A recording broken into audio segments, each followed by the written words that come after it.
Welcome guys. अभी जो video देख रहा था उसका टाइटल है क्रिसमस इन इस्लाम दी कोहिस्तानी करके चैनल का वीडियो। तो गाइस चलिए वीडियो को स्टार्ट करते हैं।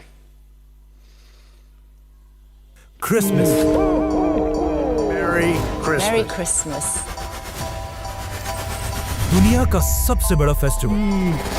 दुनिया का सबसे बड़ा फेस्टिवल। ये इतना बड़ा फेस्टिवल है कि मुसलमानों की ईदें जितना पैसा 10 साल में बनाती हैं, उससे भी ज्यादा पैसा क्रिसमस के सिर्फ 1 साल में बनता है। लेकिन आखिर ये क्रिसमस मनाया क्यों जाता है? क्योंकि आज दुनिया के सबसे बड़े रिलीजन क्रिश्चियनिटी का ये मानना है कि इसी दिन, क्रिसमस के दिन, जीसस ईसा अलैहिस्सलाम पैदा हुए थे। लेकिन अब क्वेश्चन ये है कि अगर यही दिन 25 दिसंबर ईसा अलैहिस्सलाम की बर्थडे है, तो फिर मुसलमान इसे क्यों नहीं मनाते? क्योंकि यहाँ पर एक बहुत बड़ी कंफ्यूजन है। आज से 2000 साल पहले ईसा अलैहिस्सलाम फलस्तीन के एक छोटे से शहर में एक मिरेकल से पैदा हुए। ये वो जमाना था जब फलस्तीन में तो यहूदी आबाद थे ही, लेकिन यहाँ पर यहूदियों की हुकूमत नहीं थी। हुकूमत उस वक्त की एक बहुत बड़ी सुपर पावर रोमन एम्पायर की थी। Roman empire. जब रोमन एम्पायर अपनी ताकत की पीक पर थी और यहाँ के बादशाह का नाम था सीजर ऑगस्टस, जो रोमन एम्पायर का सबसे ताकतवर बादशाह था। और इसके नाम को, ऑगस्टस को, आज हम सब बहुत अच्छी तरह जानते हैं, क्योंकि इसी ऑगस्टस के नाम पर साल के एक महीने का नाम भी रखा गया। जैसे ही ऑगस्टस अपनी ताकत की पीक पर पहुंचा, उसने वही गलती की जो हमेशा हर बादशाह इस पोजीशन पर पहुंचकर करता है। ऑगस्टस अपने आप को एक आम इंसान के बजाय एक खुदा, गॉड कहलवाने लगा और पूरे रोमन एम्पायर में लोगों से अपनी इबादत करवाने के लिए अपने नाम के टेम्पल्स बनवाए। अगर हिस्ट्री को देखा जाए, जब भी कोई शख्स इस लेवल की ताकत तक पहुंचता है, तो अल्लाह उसके गुरूर को तोड़ने के लिए बिल्कुल मूसा अलैहिस्सलाम की तरह एक माइटी प्रॉफिट भेजता है। तो इसी सीजर ऑगस्टस के दौर में ईसा अलैहिस्सलाम पैदा हुआ। ईसा अलैहिस्सलाम भी यहीं पर रोमन एम्पायर के अंडर फलस्तीन में यहूदियों के साथ बड़े हुए। लेकिन ईसा अलैहिस्सलाम बचपन से अपनी एज के बाकी सारे नॉर्मल बच्चों से बहुत ही डिफरेंट थे, क्योंकि बचपन में एक बार ईसा अलैहिस्सलाम अपनी माँ मरियम के साथ एक बाजार में घूमते घूमते कहीं गायब हो गए और काफी ढूंढने के बाद भी वो पूरे बाजार में कहीं नहीं मिले। तो आखिर उनकी माँ उन्हें ढूंढते ढूंढते यहूदियों के एक टेम्पल की तरफ गई, जहां पर उन्होंने देखा कि यंग ईसा अलैहिस्सलाम उस वक्त के बड़े यहूदी उलमा के साथ डिबेट कर रहे थे। और उनके क्वेश्चंस को सुनकर यहूदी स्कॉलर्स के चेहरे बिल्कुल गुस्से से भरे हुए थे, क्योंकि उनके सामने ऐसे क्वेश्चंस करने की अब तक किसी में जुर्रत नहीं थी। जबकि ये तो छोटे बच्चे थे। इसी तरह ईसा अलैहिस्सलाम फलस्तीन में बड़े होते गए और आगे जाकर उन्हें अल्लाह की तरफ से एक बहुत ही यूनिक पावर मिली, जिसमें वो किसी भी बीमार शख्स को सिर्फ एक उंगली के टच से बिल्कुल ठीक कर देते। और अपनी इस पावर को यूज करके ईसा अलैहिस्सलाम गरीब लोगों की मदद करने लगे। और जैसे जैसे लोगों को ईसा अलैहिस्सलाम की इस ताकत का पता चला, तो वो दूर दूर से ईसा अलैहिस्सलाम के पास आने लगे। और इसी तरह आहिस्ता आहिस्ता ईसा अलैहिस्सलाम की पॉपुलैरिटी पूरे फलस्तीन में फैलने लगी। आखिर ईसा अलैहिस्सलाम इतने फेमस हो गए कि वो जिस भी शहर की तरफ जाते थे, वहाँ के सारे लोग उन्हें वेलकम करने के लिए उस शहर से बाहर निकल आते थे।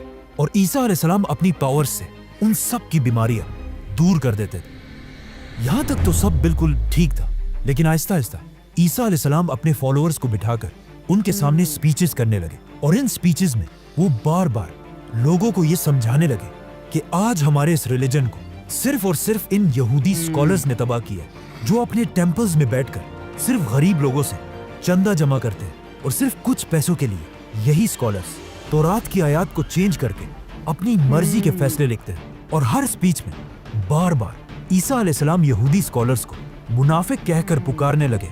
ये सब सुनने के बाद यहूदी अवाम तो ईसा अलैहिस्सलाम की इन बातों से बहुत इंस्पायर होते थे, लेकिन ईसा अलैहिस्सलाम की इन बातों से यहूदी स्कॉलर्स के धंधे खराब होने लगे, जिसकी वजह से यहूदी उलमा के दिलों में ईसा अलैहिस्सलाम के लिए सख्त नफरत पैदा हुई। और वो ये प्लानिंग करने लगे कि किसी तरह ईसा अलैहिस्सलाम को मारकर उनसे अपनी जान छुड़ा दे।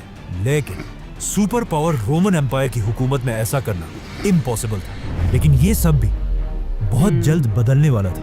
रोमन एम्पायर, क्योंकि आहिस्ता आहिस्ता ईसा अलैहिस्सलाम फलस्तीन में इतने फेमस हो चुके थे कि वो फलस्तीन में जहां भी जाते थे, हजारों लोगों का क्राउड उन्हें देखने के लिए जमा हो जाता था। आखिर एक दिन ईसा अलैहिस्सलाम फलस्तीन के कैपिटल जेरूसलम की तरफ गए, जब लोगों को इस बात का पता चला तो हजारों लोग उनको वेलकम करने के लिए सिटी से बाहर निकल आए और उनकी सवारी के सामने खजूर के दरख्त की शाखें फेंकने लगे, जो उस जमाने में हाईएस्ट रिस्पेक्ट दिखाने का एक तरीका था।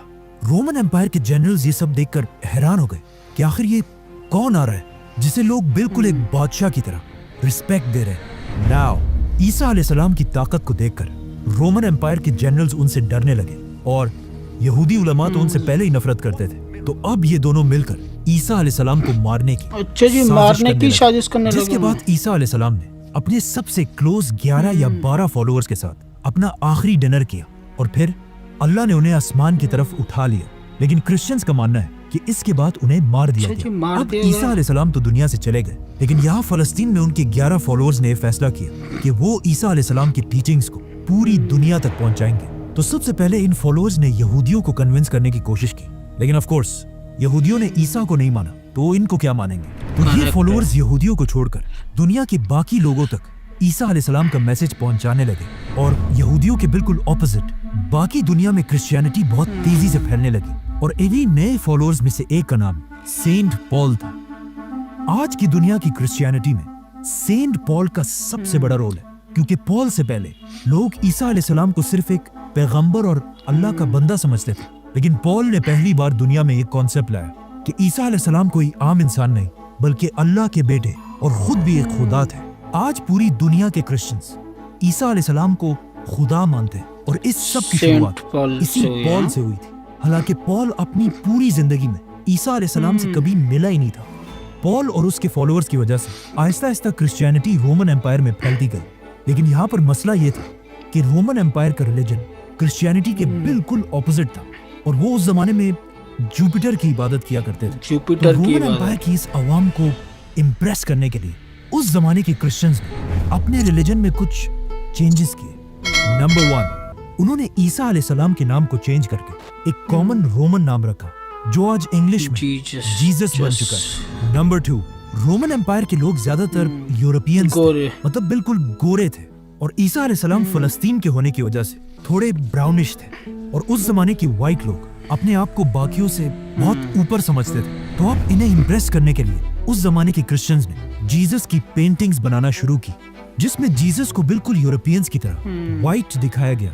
मतलब ये दुनिया में आज जीसस की सबसे पुरानी पेंटिंग है। जीसस की यही पेंटिंग्स आज दुनिया की सबसे फेमस पेंटिंग्स हैं, क्योंकि आज से कुछ ही साल पहले जीसस की ही एक पेंटिंग दुनिया में सबसे महंगी बेची गई। 450 मिलियन डॉलर, और जिसे खरीदा किसने? अच्छा, सलमान ने खरीदी है। Let's come back to the story. Christianity में इन चेंजेस की वजह से Aahista Aahista Christianity Roman empire में बहुत तेजी से फैलने लगी और क्रिश्चियंस इतने बढ़ गए कि रोमन एम्पायर के बादशाहों ने सोचा कि अगर क्रिश्चियंस ऐसे ही बढ़ते गए तो ये तो हमारे रिलीजन जुपिटर के रिलीजन को बिल्कुल खत्म कर देंगे। तो आखिर रोमन एम्पायर के बादशाह ने फैसला किया कि अब क्रिश्चियनिटी को फैलने से रोकने के लिए हमें सारे क्रिश्चियंस को मारना होगा। जिसके बाद रोमन एम्पायर ने क्रिश्चियंस पर ऐसा जुल्म किया कि इस जुल्म को कुरान में भी डिस्क्राइब किया गया कि जब रोमन एम्पायर के बादशाह के जुल्म से कुछ यंग लड़के भागकर एक गार केव में छुप गए और वहीं पर अगले 300 साल तक सोते रहे, जिन्हें असहाबे काफ 300 सालों तक रहे थे। रोमन एम्पायर के इस सारे जुल्म के बाद भी क्रिश्चियंस अपने रिलीजन से पीछे नहीं हटे, बल्कि इन सारे जुल्मों से क्रिश्चियनिटी और भी तेजी से फैलने लगी और दुनिया के हर कोने तक पहुंचने लगी, यहाँ तक कि ये रिलीजन पहली बार इंडिया तक भी पहुंचा। आखिर ईसा अलैहिस्सलाम के 300 साल बाद क्रिश्चियनिटी इतनी पावरफुल हो गई कि रोमन एम्पायर के एक बादशाह कॉन्स्टेंटीन द ग्रेट ने अपने रिलीजन को छोड़कर क्रिश्चियनिटी में कन्वर्ट हो गए। तो अब जब बादशाह ही क्रिश्चियन बन गया तो रोमन एम्पायर के सारे हालात बिल्कुल बदल गए और अब तक जो जुल्म क्रिश्चियंस पर किया जाता था उससे भी ज्यादा जुल्म जुपिटर के रिलीजन के फॉलोअर्स पर किया जाने लगा, क्योंकि उस जमाने का रूल था कि जो रिलीजन बादशाह का होगा वही पब्लिक का भी होगा। तो अब रोमन एम्पायर अपने पुराने रिलीजन को जबरदस्ती दुनिया से खत्म करने लगे, लेकिन ये भी कोई आसान काम नहीं था, क्योंकि जुपिटर को मानने वाले भी इतनी आसानी से अपना रिलीजन छोड़ने वाले नहीं थे। तो अब यहाँ पर अगेन रोमन एम्पायर ने क्रिश्चियनिटी को दोबारा बदलने की कोशिश की और अपने पुराने और नए रिलीजन को एक दूसरे के साथ मिक्स करने लगे और यहीं से पहली बार क्रिसमस का कॉन्सेप्ट आया। जैसे कि रोमन एम्पायर के रिलीजन में हर साल दिसंबर में अपना सबसे बड़ा फेस्टिवल सैटर्नेलिया मनाते थे, जिसमें वो अपने खुदा सैटर्न की इबादत करते थे। اور ان کے اس فیسٹیول میں ایک چیز سب سے امپورٹنٹ تھی، پائن ٹریز، کیونکہ دسمبر میں یورپ کی سردی کی وجہ سے سارے درخت بالکل سوکھ جاتے تھے اور صرف پائن ٹری اپنی جگہ پر مضبوطی سے کھڑی رہتی تھی، جسے وہ ایک بہت ہی ہولی چیز سمجھتے تھے، اور ہر فیسٹیول میں اسی درخت کے ایک شاخ کو اپنے گھر میں لا کر سجاتے تھے۔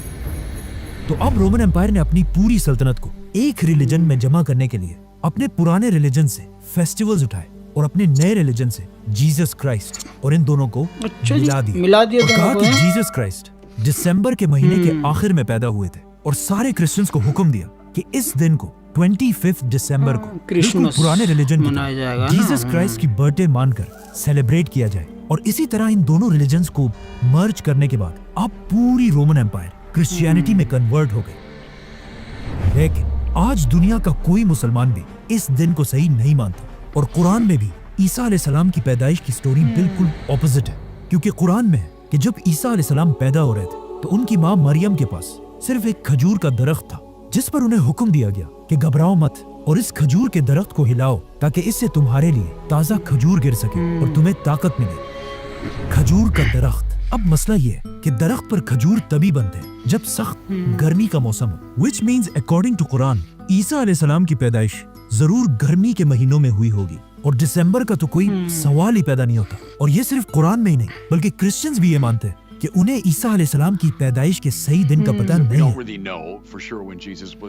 جو بھی ہو، اب پوری رومن امپائر کرسچینٹی میں کنورٹ ہو چکی تھی، اور جیسے ہی رومن امپائر کے لوگ کرسچنز بنے، یہ وہی ٹائم تھا جب اللہ نے اصحاب کہف کو اپنی لمبی نیند سے اٹھایا، اور انہوں نے اٹھ کر ایک دوسرے سے پوچھا کہ ہم زیادہ سے زیادہ کتنے وقت تک سوئے ہوں گے؟ تو ان میں سے ایک نے کہا کہ ایک یا آدھا دن۔ لیکن جب وہ باہر نکلے انہیں پتا چلا کہ یہاں تو سب کچھ بالکل بدل چکا ہے۔ اس کے بعد کرسچینٹی دنیا کا سب سے بڑا ریلیجن بنا، اور آنے والے وقتوں میں Roman empire, British empire, Spanish empire کی وجہ سے آج تک کرسچینٹی دنیا کا سب سے بڑا ریلیجن ہے۔ اور کرسمس دنیا کا سب سے بڑا فیسٹیول، جس میں ہر سال پوری دنیا سے لوگ $1 ٹریلین سے بھی زیادہ پیسہ خرچ کرتے ہیں، جو ہر سال کے عید سے 10 گنا زیادہ پیسہ ہے۔ لیکن یہ ہمیشہ سے ایسا نہیں تھا۔ کرسمس پہلے کے زمانے میں صرف ایک چھوٹا سا فیسٹیول تھا جس میں لوگ چرچ میں جمع ہو کر اللہ اور عیسیٰ علیہ السلام کو یاد کیا کرتے تھے، لیکن آہستہ آہستہ لوگ اس سب سے بور ہونے لگے۔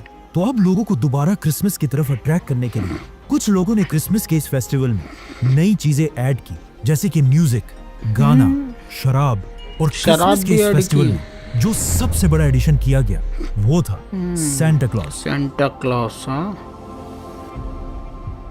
جو پرانے زمانے میں ایک real Christian scholar Saint Nicholas تھے، جو اپنی جنروسٹی کی وجہ سے پورے کرسچنز میں مشہور تھے۔ آج سے 150 سال پہلے جب پہلی بار سینٹا کلاس کو انٹروڈیوس کرایا گیا تو وہ زیادہ تر گرین یا بلو کپڑے پہن کر بچوں کو گفٹس دیا کرتے تھے، لیکن آہستہ آہستہ کوکا کولا سینٹا کلاس کو اپنے ایڈز میں یوز کرنے لگا، اور اس کے کپڑوں کو گرین کلر سے بدل کر بالکل اپنے بوٹلز کی طرح ریڈ اور وائٹ بنا دیا۔ آج کرسمس پوری دنیا کا سب سے بڑا فیسٹیول ہے، جو صرف کرسچن کنٹریز میں نہیں بلکہ چائنا اور انڈیا جیسی بڑی کنٹریز میں بھی منایا جاتا ہے، جس کی وجہ سے کرسمس کے فیسٹیول میں پوری دنیا سے $1 ٹریلین سے بھی زیادہ کا بزنس ہوتا ہے۔ اور یہ $1 ٹریلین اتنا زیادہ پیسہ ہے کہ اگر مسلمانوں کی 10 سال کی عیدوں کو بھی ملا دیا جائے تب بھی وہ ایک سال کی کرسمس سے کم بنتے ہیں۔